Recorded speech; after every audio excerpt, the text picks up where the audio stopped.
Everyone, that was our guest Charm Taylor, music by our guest Charm Taylor, as we roll into our Twitter space today. Hey everyone, thanks for joining us. I am super excited to be chatting with Charm today. But first, I'm Xandra, and I am the community manager for CharmVerse, and CharmVerse is a Web3 community platform for managing members, coordinating tasks, facilitating decisions, and holding each other accountable. Members sign in with crypto wallets and gain access via community tokens and NFTs. It brings together onboarding, payment management, proposals, project trackers, and data repositories. All right, Charm, thanks so much for being here.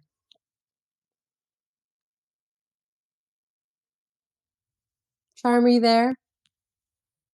Thank you for having me.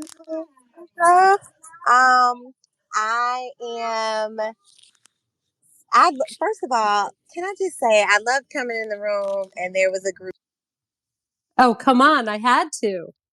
Because it's my song. My daughter is on that song. She's only 3 and she has a little harmony. You got to really listen for it, but it's I on love there. that. So as we were playing it, she started singing like, "Oh, I know this song." So that was I precious. love it. But thank you for having me.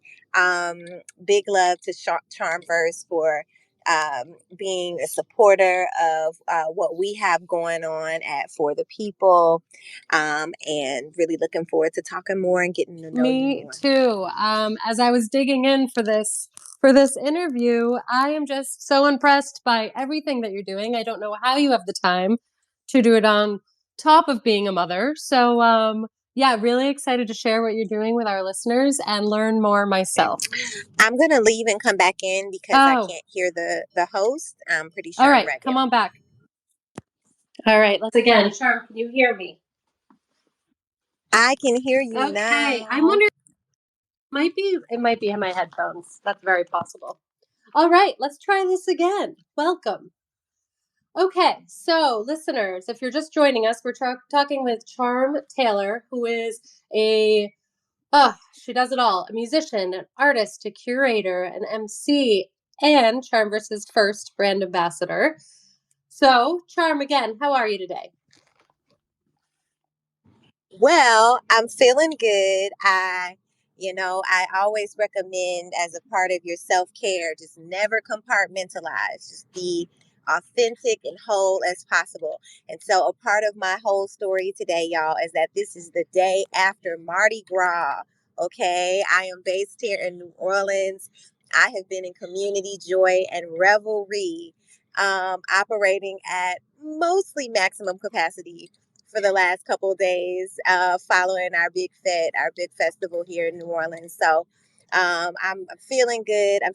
My soul is feeling charged up and my physical body is on the mend. Okay. But I'm really excited to be building with y'all.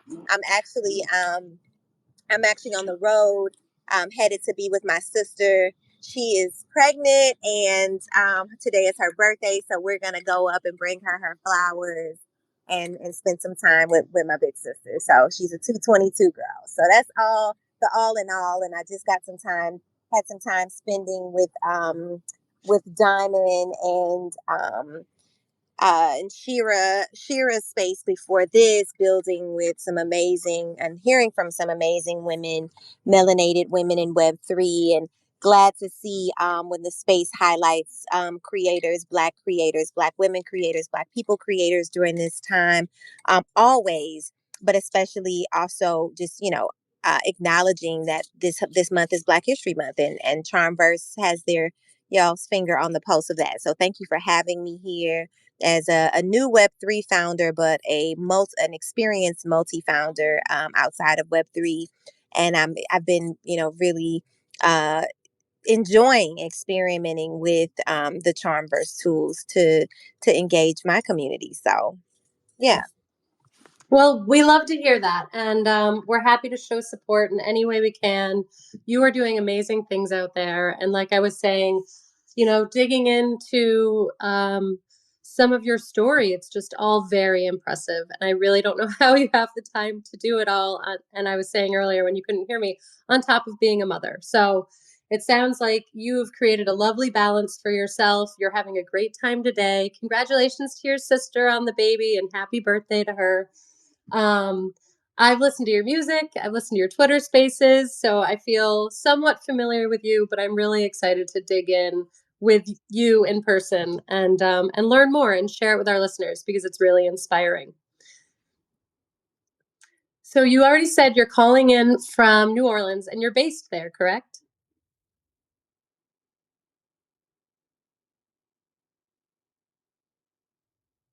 Charm, did we lose you again?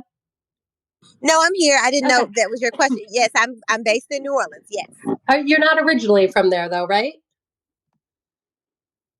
Are you a Midwest gal?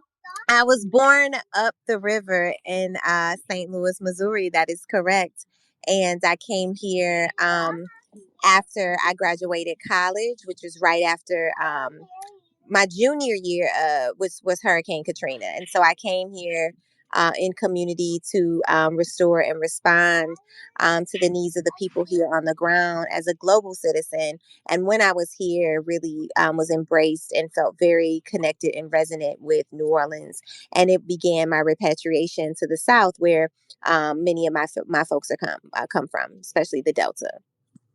That's incredible. I can't imagine what you saw going there after Hurricane Katrina. That's amazing that you went there to show support. So, of course, you're a musician. I've mentioned that a couple times now. And you are now writing and performing your own music. But you performed with a lot of people as you were kind of working yourself up to this point. Will you share some of those artists with us? Because it's pretty impressive. Can you your last question? Can you repeat that again? I'm sorry. Yeah, will you share some of the artists? Sorry. Is that better? Is that better for you? Yeah, that's better. Okay. So you said share some of the artists That you that I've worked worked with with. as you were kind of coming up and earning your way as a musician, and it's the list is pretty extensive. But will you share some of them with us? Sure. So I spent 7 years as a singer, songwriter, and frontwoman vocalist for a band called The Honorable South. And we did a lot of our sound was rooted in soul and rock and roll and the reclamation of rock and roll as Black creators. And we were the only punk rock band in the city, only black rock band in the city. But over the course of that time, I think what we did that was particularly uh, groundbreaking was that we were really pushing at that time to see ourselves as Black creators existing beyond the boxes of the traditional music industry abroad, but certainly in New Orleans and in the South. But in New Orleans, it's very much so traditional jazz and um, R&B vocalists. But to say that you are like multi-genre, um, and that you're going to exist in every domain in every genre that your creative heart desires was like a thing. Like, what do you mean you're not gonna play the traditional jazz? You're not gonna be a traditional jazz vocalist? And I was like, no, I'm gonna do some rock, I'm gonna do some soul, I'm gonna do some rap. And we're gonna blend it all. And so we created this electric soul rock and roll. Over that time, I did some writing with Galactic, which is a more funk band. Ended up getting a lot of placements within the NFL with Bose Audio, with ESPN, for songs that I wrote with them. And then work with Georgia Ann Muldrow. The Mono Neon was on who's an amazing bass player. Um, uh, yeah, so yeah, those are some of the more highlights of artists and folks that I've worked with over the years. I loved seeing those names. I went and saw Galactic, well, years ago now. And it was Okay. I was like, it, where is this question? I was like, oh, okay. You're a Galactic fan. Let's talk I about mean, it. this was 20 years ago I went and saw them, but they were one of the best shows I ever saw. They were so much fun. I loved it. So I was excited to see that you had played with them. And I also like that you're not boxing yourself into a genre. Of course, you hear a lot of soul and R&B and funk in your music. I maybe I'm off, but I was thinking like I was hearing some like Jill Scott influence and maybe some Erica Badu. I could be wrong, but that's kind of what I was getting. Um, Definitely an Erica influence. Erica was a mother for me, creatively. And she did this thing that, I can't understate, which was that she showed up as her whole self, in the complications of motherhood and partnership and woman and her full identity, to the extent that that I know what her full identity is. I felt like she was very multidimensional and her music reflected that, and I kind of gathered that I could bring my mind, body, my spirit, the themes of spirituality that ground me and hold me and influence me, to my music, and have that be a part of not just the creative process, but like the process that, or what people experience and take away from my music. I love that. So were you always, I mean, were you always all in on music or did you kind of have a past life, past job, career?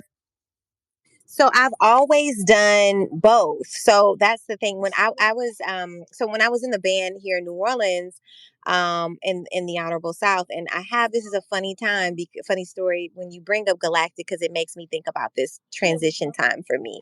I was doing a lot more of the festival performances and the jazz fest and these things, and my families, that I worked with as an educator and as an advocate, and a lot of my students would like bring in the publication. So they would bring in, the papers and be like, "Is this you?" And I'd be like, "Oh yeah, oh wait, yeah, that's me." But also, we're just doing writing, English, social studies, history class right now, you know.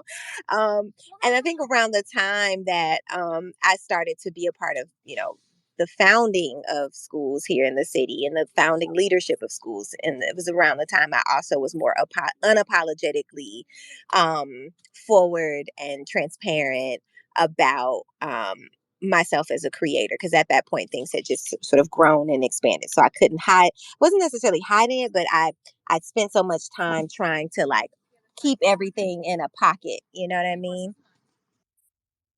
Yeah. So you decided instead to kind of go all in creator, and you've been quite successful. But I guess one of my big questions is why Web3? How did you discover Web3 and why did you decide to go that route? Yeah, so I discovered Web3 at a time where I was ready to reset and redefine my relationship with labor. I was working, coming out of um, 2021. Of course, we have the great resignation happening and millions of Americans quitting their jobs, millions of people, rather, not just specific to America, quitting their jobs, and just sort of reevaluating life. And for me, I was kind of like, all right, I've supported the founding of 3 schools here. I'm working 60 to 80-hour weeks in educational leadership and community advocacy and music combined. And I just feel like this is not my story. Like this can't, I have to love, and I have to do the work that I'm doing from love, but I've built enough to that it can sustain itself, and that I need to be in a space where I am not betraying my art, betraying myself, that I'm able to like turn a lot of like my graduate works are more heavily in restorative justice and diversity, equity, inclusion work, anti-racist work.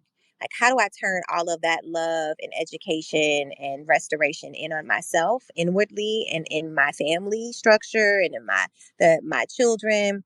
And so I just knew that just meant I needed to redefine my relationship to labor. And so one part of that for me that I think a lot of folks can connect to is the going to remote work. I remember like feeling like, oh, I really like this. I like being able to be mobile and not being tied to a desk, tied to, and I was sort of at that point of service where, like, if anybody was in crisis, if anybody needed anything as it relates to just their overall well-being, the overall operations, the overall integrity of the spaces that I was leading, that I was sort of, it was Mama Charm, call Mama Charm. And so I, in directorship and leadership and servant leadership, I think that is something that is sort of glorified, but it's not sustainable.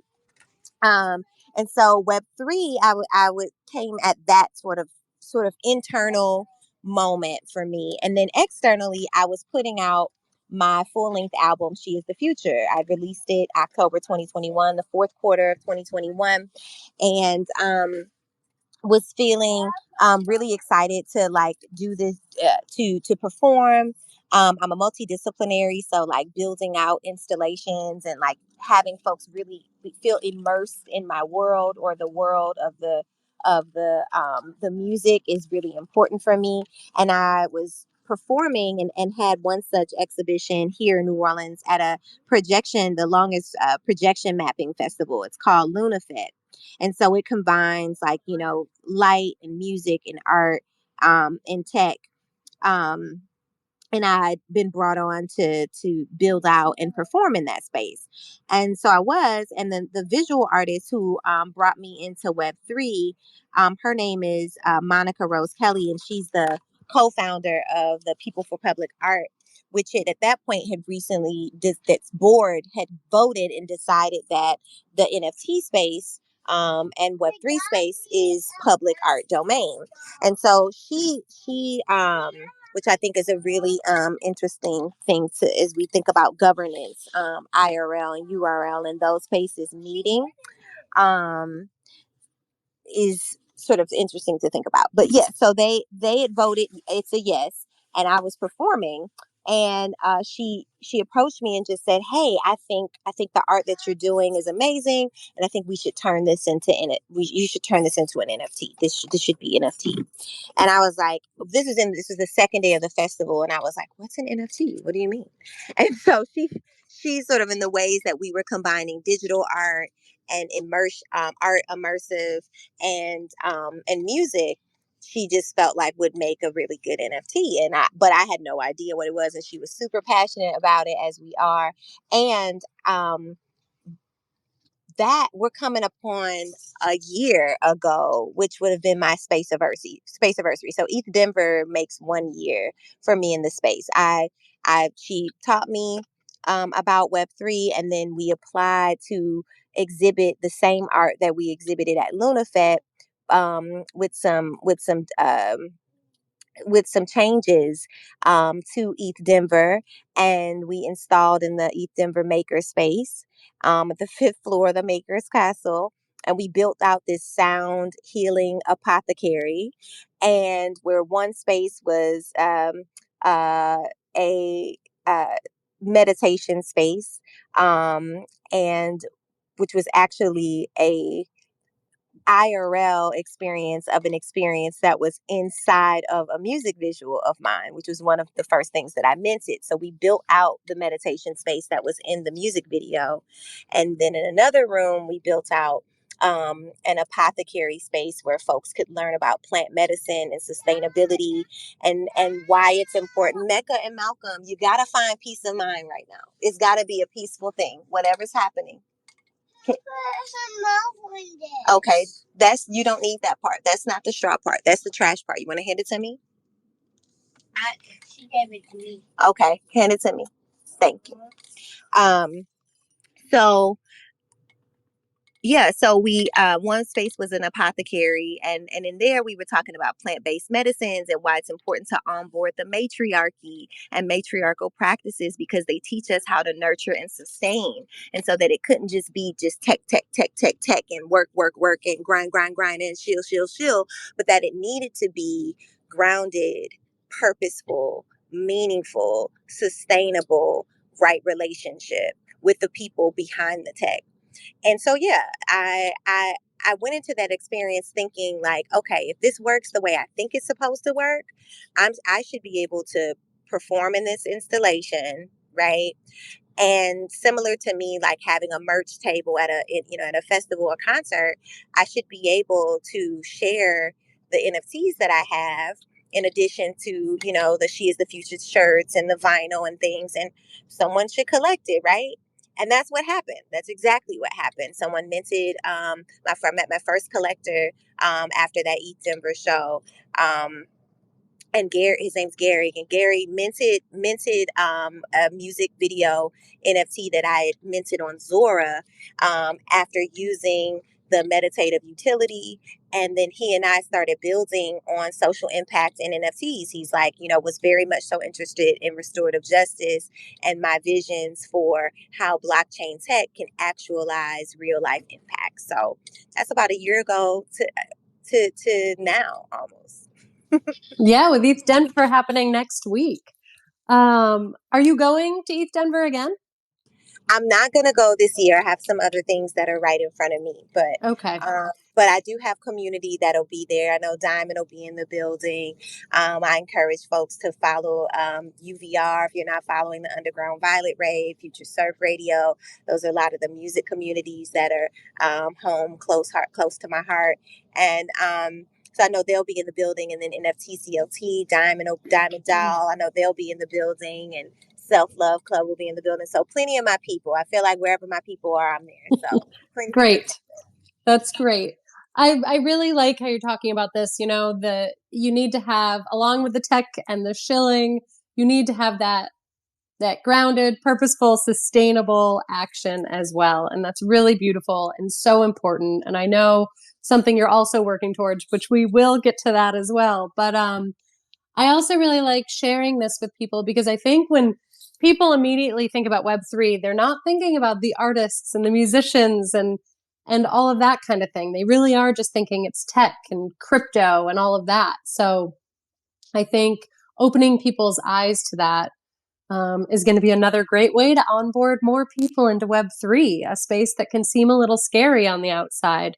But listening to people like yourself talking about the opportunities that are there could really bring some more people over. So I think that's fantastic.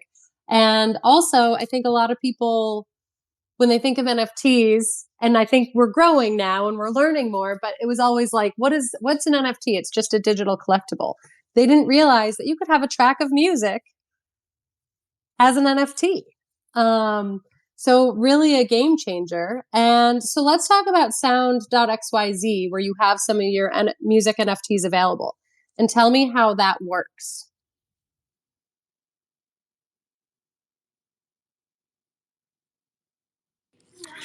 Yeah, so I do have a number of sold out collections on Sound.xyz. If you are um, in the PFP world or the product development side of Web3, one thing that is a constant um, variable in music NFTs is the importance of community. So there's community around the songs, around the musicians and the artists, and it's definitely been a season of a lot of collaboration as between musicians as well, which is not like unique to Web3 or to Web3 music. In order to make a song, you need an engineer. So there's the producers, there's the folks who are working on the cover art, there's if there's songwriting collectives and such. So we see that a lot of collaboration in the music NFT space. As far as my music NFTs on Sound XYZ, also similar to a lot of the PFP projects, is that there are creator royalties, and I will say that royalties on Sound XYZ are alive and well. So there's a creator royalty split there, but it's a music marketplace. I have NFTs on Sound. I have NFTs on Catalog. Which is an opinionated music marketplace. I'm actually doing some curation with Catalog for their third cycle. I'm excited to onboard some musicians that are based in the South or have roots in the South into the space. And yeah, I did up until this point. A bunch of the collections were um, capped at about 25 editions. Of a song, and then there's like a golden egg where if a person gets that egg, then there's something special, more special that they have access to, whether that be the cover art shifts and changes in some way, is more unique or has a unique quality, or you can introduce rare other traits to the music collection as well. But I have several collections on Sound XYZ, and they are sold out. There are some that are available on the secondary market. And then what's cool too is that if the sellout is not the point, and I want to be able to reward people who are on my journey with them with um, other access or other types of experiences, I'm able to do that as well. And I've used those additions to do that as well. So I have some drops that are more limited and are meant to be for smaller groups of people, so as I can like basically respond to my capacity. Because the truth is, like, I have 118 collectors, but can I engage meaningfully with 118 people to my like emotional and social capacity in the ways that I want to? Probably not.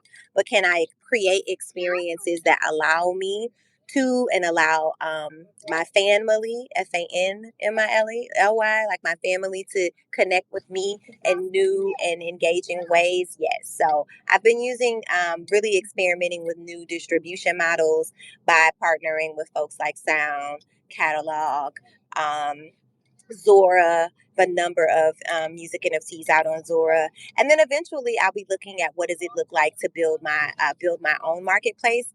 But when I was thinking about that, I was really like thinking about whatever, and this is my perspective, is that whatever is for the people is for me. And so I wasn't thinking about like what could be a marketplace that I would want to be a part of, that I feel will serve me and serve the people that I feel are drawn to my music or to my ethos. And that is how For the People came about. I want to get to For the People for sure. I feel like we're already running out of time. But you mentioned royalties being alive and well with Sound.xyz. Are the royalties through that better than you would get through like Spotify or Apple Music and those kind of platforms? Yes, that's the tweet right there. You can tweet that out right now.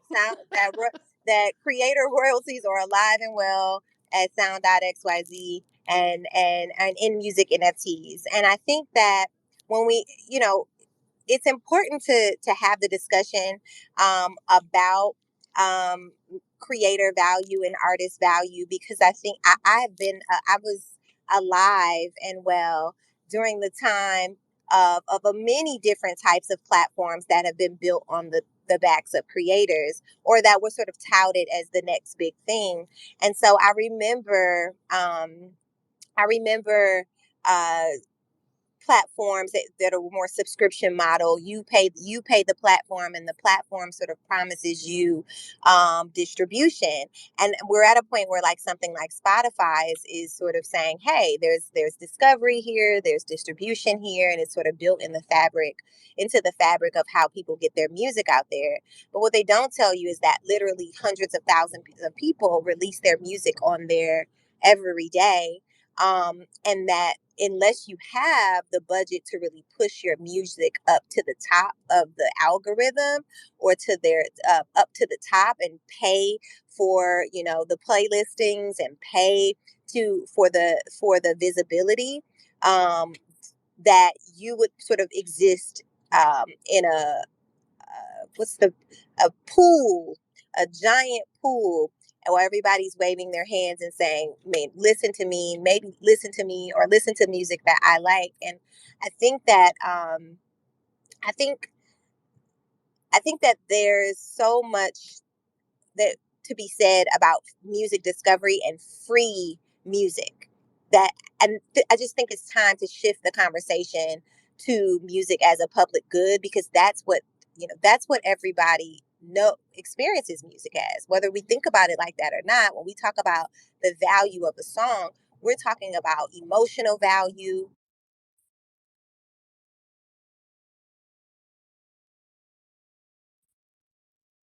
to really um, acknowledge when it comes to the value of music. And we've done music pirated, music for free, music discovery, music, um, but haven't really acknowledge as a society that like music is also a healing modality. Music is a its own is it an emotional technology. Music is a language, and so on and so forth. And so I think what's exciting about Web3 is that not only do we get to explore new distribution models, but we get to really get at the heart of artist creator value in ways that feel more restorative, that feel fair, that feel equitable, and that feel more in alignment with what our true cultural value for music is. Wow. Yes, absolutely. Yes, 100% to all of that. I think our society's become so used to having this free music and just saying, hey, Alexa, play this, or, just pulling up my free Pandora or whatever, and just totally forgetting about the artists that pour their heart and soul into this and their life. And it is hard work. And you mentioned earlier the teams that it takes to produce an album.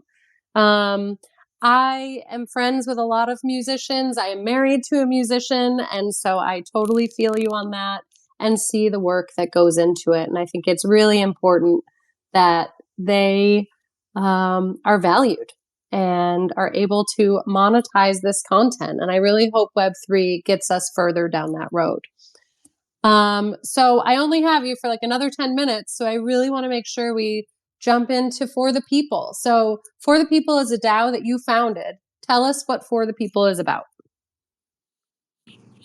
So, For the People is an artist creator DAO that's interested in music NFTs and social impact at the protocol level. So we are interested in music as a public good, and how can we use music and For the People .xyz, which is the product that we want to develop, to actualize the potential of blockchain technology. We believe that, first of all, our central question is, what do you care about? And I think that, you know, there's a lot of experimentation in the Web3 space that's good, right? But it often seems lost. It often seems like it's not sure on its North Star quite yet. And that if we're not careful, over experimenting and not necessarily having a why, like knowing your why as an artist, as a creator, as a product developer, this is across the board. Knowing your why and knowing what it is what it is that you are aiming to do, that really truly is an embodiment of the power of blockchain technology. I think it's something that we want to both be a model for, but also I think we're solved for that. I think right now a lot of the press that the ways in which people who are outside of the space experience the space, it feels much like, oh, they're just experimenting. Oh, they're just like, and so that to me is also sort of like a privilege to be like, we're just messing around with decentralized finance. You know what I mean? We're just playing with new tools. And it's like, it seems cool, but it's also super, I think, characteristic of a certain type of economic privilege that allows you to ground your exploration in a use case of question mark, as opposed to defining like this is a use case of this technology that people outside of this space can benefit from, and that it becomes an undeniable uh, that makes an undeniable impact. I think that solving for two things too is, one, when we think about the creative economy and we think about restoring value to musicians, one, just naming that the first place of impact is the artist's life. Web3 and blockchain tech has changed my life, right? Period. This new distribution model has changed my life. The new variations of community around my music, around my artistry, and around the things that I care about has changed my life. And so I think naming that is the first part of impact, and the first point of impact rather, and saying we want to sustain that. So we want to sustain that, right? We don't want a question mark on whether or not creator royalties is going to happen or not. We know that doesn't work. We've already experienced what it's like for creators to not have a secondary market. We understand that that's actually it's not equitable at all, right? And so we want to make sure we're sustaining the quality of creator economy that is actually restoring that for artists. So that's number one. And then for number two, we're thinking about, okay, well, then we also want to make sure that the people who are outside of this space, who are um, who are already doing impact work and have been for some time, as grassroots organizations, community-led organizations, so on and so forth, how can they acquiesce these tools and onboard in a way that actually continues to make their work sustainable, more sustainable as well? And I think it's one of those things where we win on both sides. We don't have to sort of have philanthropy and goodness be an afterthought.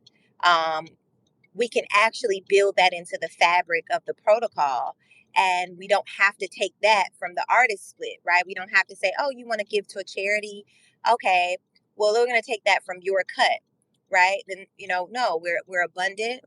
We're going to be masters, and we're going to resource our communities globally. And I think the third thing is realizing that I'm on a call with you from New Orleans. There are people tapping in all across the world, coming from communities that they care about, that shape them. And I think that this tech can bring us closer together in terms of how we respond to the human condition, right? Which is varied and complex, and is not just a Black issue or a woman issue or a trans issue, or it's like this is a multi-dimensional world that we're living in, and a very